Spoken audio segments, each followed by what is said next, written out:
Hi everyone, another mini vlog. ఈరోజు లంచ్లోకి mummy నా favourite carrot fry చేశారు. ఇది ఇష్టం లేని వాళ్ళు ఒక సైడ్, ఇష్టమైన వాళ్ళు ఒక side. So simple process. Onions, పచ్చిమిర్చి లైట్గా సాల్ట్ వేసి ఫ్రై చేసుకొని, వెల్లుల్లిపాయలు, పోపు సామాన్లు వేసుకొని కలర్ చేంజ్ అయ్యేంత వరకు ఫ్రై చేసుకోవాలి.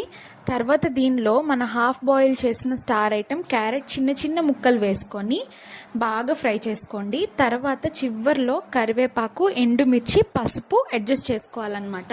దీనిలో కారం అవసరం లేదు, ఎందుకంటే ఎండుమిర్చి పచ్చిమిర్చిలో ఆల్రెడీ ఉంటుంది. సో సిమ్లో పెట్టుకొని కుక్ చేసుకుంటే ఇంకా టేస్ట్ బాగుంటుందన్నమాట.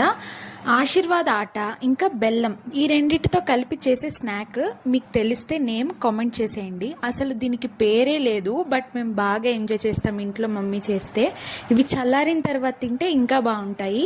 Anyway, thank you all who are supporting me. Thank you so much. Please like, share and subscribe.